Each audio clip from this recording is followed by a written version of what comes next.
This video was produced by the UCD Maths Support Centre in conjunction with the UCD Access Centre.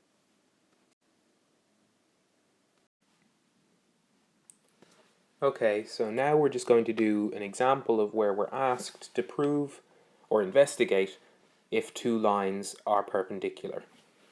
So in this example, we have two lines here, P, which is 10x plus 4y minus 9 equals 0, and Q, which is 2x minus 5y plus 20 equals 0. And we're asked to investigate if P is perpendicular to Q. So we remember that what we're looking to test there then is, does m1 multiplied by m2 equal minus 1? Well, the first thing we have to ask ourselves is, how do we find m1? How do we find m2? So what we're going to do there is we need to rearrange these two equations to be able to use our equation that we've had before, y is equal to mx plus c, which will allow us to find what our m is in both cases, and then we can use this rule down here to test if they're perpendicular.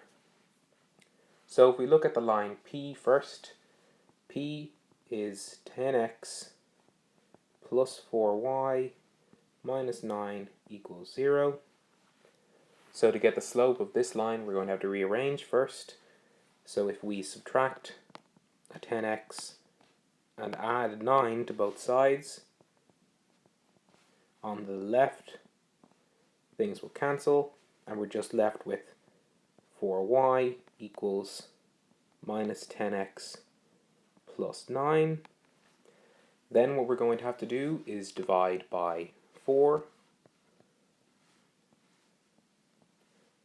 Divide everything by 4, and that leaves us on the left, our 4's cancel, so we're just left with y equal minus 10 over 4x plus 9 over 4, and then we can straight away see that our slope in this case is minus 10 over 4, so slope of P is minus 10 over 4, but that's the same, just simplifying the fraction, as minus 5 over 2. Okay, next we're going to have to find, in a similar way, the slope of the line Q. So we have Q is equal to 2x minus 5y plus 20 equals 0. And in the same way, we want to get y is equal to mx plus c, so that we can identify what our m is. So in this case, we're going to have to subtract 2x and subtract 20 from both sides. So we'll get cancellation on the left, and on the left we'll have minus 5y equals minus 2x minus 20. Then if we divide each term by minus 5,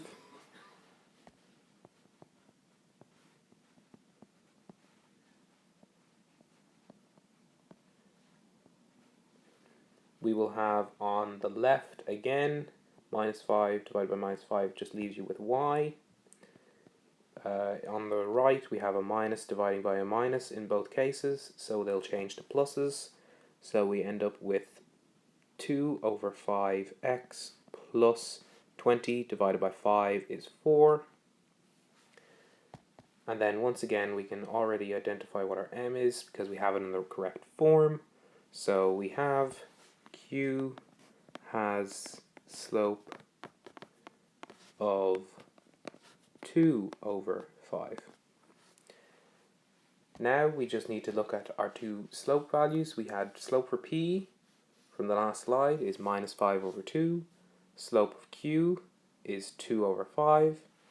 So our last thing, if we want to investigate if the lines are perpendicular, we need to multiply our slopes. So we have slope of P is minus 5 over 2. slope of Q is 2 over 5, and 2's will cancel, and the 5's will also cancel, leaving us with just minus 1, and that tells us that P is perpendicular to Q, and that's the end of our question.